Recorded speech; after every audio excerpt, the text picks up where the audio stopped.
सो दोस्तों welcome to money stocks. तो इस वीडियो के अंदर हम लोग बात करने वाले हैं मल्टीपल स्टॉक्स के बारे में। तो चलिए सबसे पहले हम लोग डिस्कस करेंगे इन्फोसिस के बारे में। तो जहां हमें इन्फोसिस का अगर आप फ्राइडे के दिन परफॉर्मेंस देखोगे तो ऑलमोस्ट हमें आधे % से भी ज़्यादा की हमें गिरावट नज़र आया एंड 1640 रुपये के आसपास हमें क्लोजिंग नज़र आ चुकी है। अभी ये वीडियो के अंदर दोस्तों ये हम लोग जानेंगे कि आने वाला ट्रेडिंग वीक कैसा हो सकता है, क्या कंपनी के अंदर तेज़ी आने का क्या पॉसिबिलिटीज़ है, क्या कंपनी का टेक्निकल चार्ट क्या कोई पॉजिटिविटी देखने को मिल रहा है या फिर कोई अपडेट है जिन वजह से हमें तेज़ी आ सकती है। तो चलिए एक एक करके हम लोग टॉपिक्स के बारे में कवर अप कर लेते। तो इससे पहले अगर आप इन्फोसिस का पिछले 5 सालों का दोस्तों चार्ट को ऑब्जर्व करेंगे तो टॉप से लेकर करंट प्राइस तक अगर आप कैलकुलेट करके देखेंगे तो अभी भी इन्फोसिस जैसे फंडामेंटल स्ट्रॉन्ग कंपनी 15% की गिरावट के अंदर मिल रहा है। आने वाले फ्यूचर में दोस्तों ये लेवल कोई नहीं, ये लेवल को भी कंपनी क्रॉस करके एक नया लाइफ टाइम वाला हाई हमें बहुत जल्द क्रिएट कर सकता है। यानी कि जो करंटली ट्रेडिंग सेशन है मंडे से जो स्टार्ट होगा यानी कि कल से, वो बहुत अच्छी खासी रैली हमें इन कंपनीज से रिलेटेड देखने को मिल सकता है।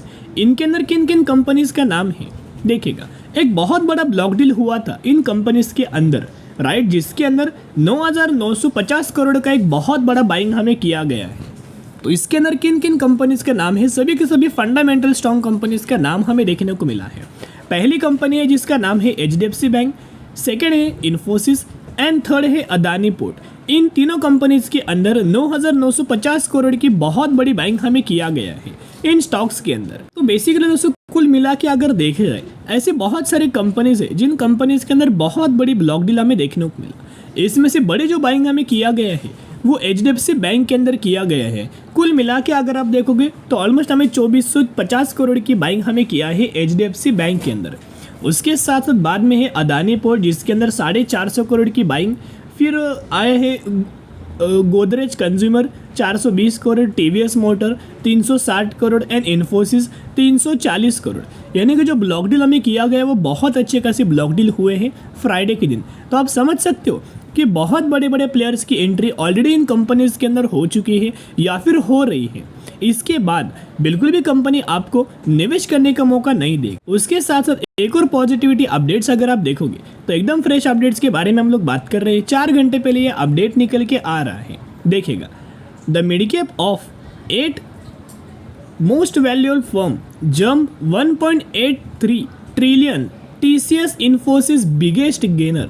यानी कि एक बहुत बड़ी पॉजिटिविटी एक और कंपनी के द्वारा हमें मौका हासिल हुआ है, एक और पॉजिटिविटी न्यूज़ आई है जिसके द्वारा आप समझ सकते हो कि अच्छी खासी रैली हमें कल के दिन देखने को मिल सकती है इन्फोसिस के अंदर, TCS के अंदर। अगर मार्केट दोस्तों पॉजिटिव रहता है तो बहुत अच्छी खासी रैली हमें देखने को मिल सकती है। आप सभी को पता है अभी Q1 का रिजल्ट आने वाला है, तो जब भी पहले क्वार्टर्स की रिजल्ट्स आते उसके अंदर सबसे पहले सेक्टर कौन से सेक्टर के रिजल्ट्स आते उसका नाम है IT।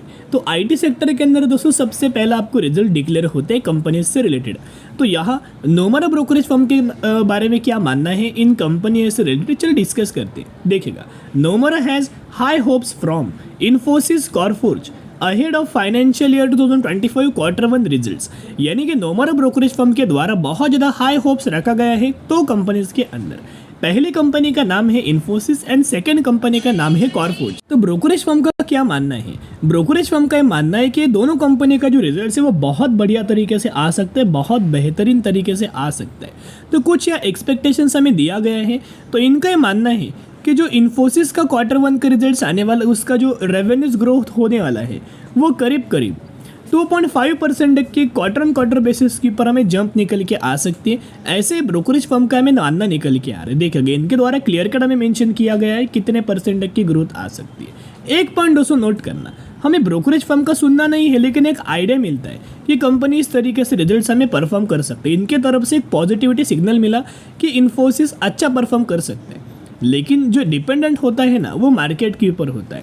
अगर मार्केट एक्सपेक्ट करके चल रहा है कि इन्फोसिस के द्वारा 10 करोड़ का रेवेन्यू चाहिए और जहां कंपनी ने 10 करोड़ या फिर 11 करोड़ परफॉर्म किया तो मार्केट को क्या हुआ, मार्केट सेटिस्फाई हुआ और जिसके अंदर मार्केट ने बहुत बड़ा पॉजिटिव रिएक्शन देगा।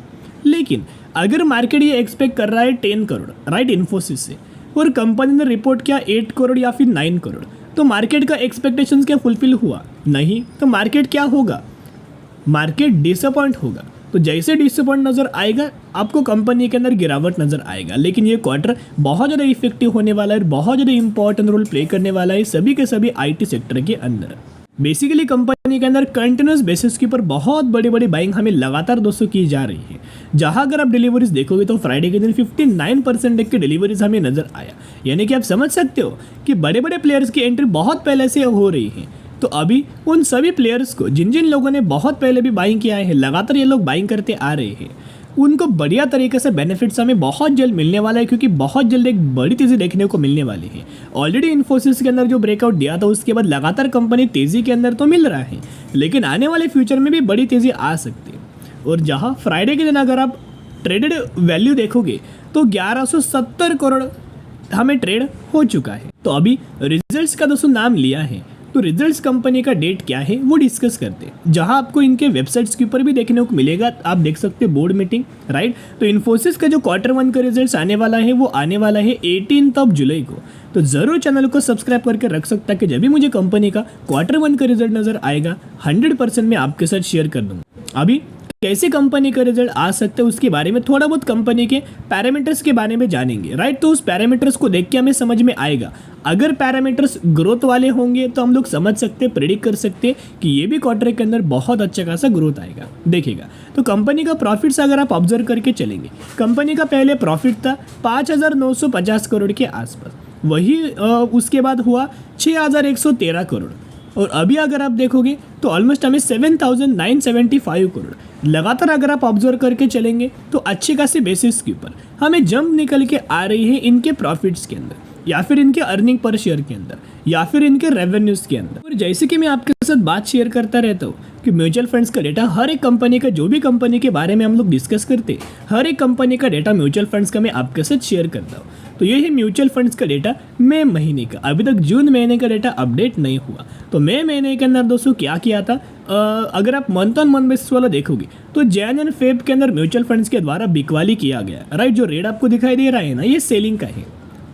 उसके बाद मार्च के अंदर बाइंग किया, अप्रैल के अंदर बाइंग किया, मई के अंदर बाइंग किया, इनफैक्ट जून के अंदर भी बाइंग किया होगा, क्योंकि म्यूचुअल फंड्स कंटिन्यूअस बेसिस के ऊपर बाइंग कर रहे हैं। रिसेंट बेसिस के ऊपर एमके ग्लोबल के द्वारा इन्फोसिस से रिलेटेड में टारगेट दिया गया है, बाइंग रिकमेंडेशन दिया एंड टारगेट प्राइस 2100 रुपये के आसपास दिया गया। अभी आ चुके कंपनी के टेक्निकल चार्ट के अंदर, राइट। जो भी लोग चैनल को लगातार फॉलो करते हैं, हर एक दिन वीडियोस को देखते हैं, उन सभी लोगों को पता होगा कि कौन से लेवल्स के ऊपर हमने आपके साथ इन्फोसिस के बारे में शेयर किया था, जहाँ लगातार कंपनी गिरावट के अंदर मिल रहा था ना।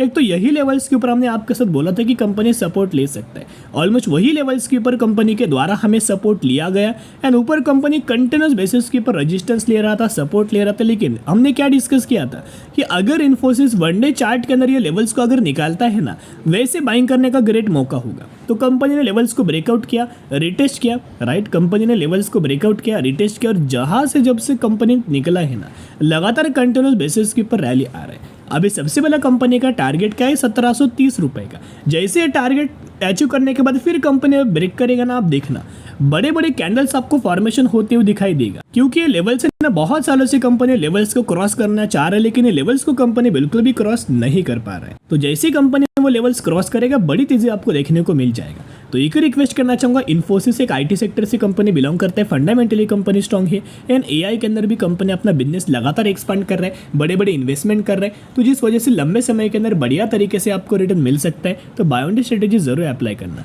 अभी हम बात करने वाले PG इलेक्ट्रोप्लास्ट लिमिटेड 3,700 रुपये पर ट्रेड कर रहा है, और ये कंपनी ने मैक्सिमम में 1100% तक का रिटर्न शेयर होल्डर्स को बना के दे चुका है। तो रिसेंटली PG इलेक्ट्रोप्लास्ट की अगर बात की जाए तो रिसेंटली कंपनी ने अनाउंसमेंट किया है 1:10 रेशियो स्प्लिट, जिसके अंदर अगर आपके पास 1 शेयर होंगे तो 1 के बदले आपको 10 शेयर मिलने वाले हैं। तो जरूर कंपनी के बारे में स्टडी एनालिसिस जरूर करना। अभी हम बात करने वाले हॉकिंस कुकर लिमिटेड, यानी कि 7,880 रुपये पर ट्रेड कर रहे हैं एंड मैक्सिमम के अंदर 16,800% तक का रिटर्न शेयर होल्डर्स को बना के दे चुका। हॉकिंस कुकर की अगर बात की जाए तो फंडामेंटली कंपनी बहुत ज़्यादा स्ट्रॉन्ग है, और डिविडेंड के हिसाब से अगर देखा जाए तो बहुत बड़े बड़े डिविडेंड्स कंपनी अनाउंसमेंट करता है, शेयर होल्डर्स को देता है। तो रिसेंटली कंपनी ने डिविडेंड अनाउंसमेंट किया है जो कि 1200% का है। उसको अगर रुपीज़ के अंदर कैलकुलेट करके चलेंगे तो 120 रुपीज़ का डिविडेंड का बेनिफिट इस कंपनी के अंदर आपको मिलने वाला है। तो ज़रूर कंपनी के बारे में स्टडी एनालिसिस ज़रूर करना। तो चलिए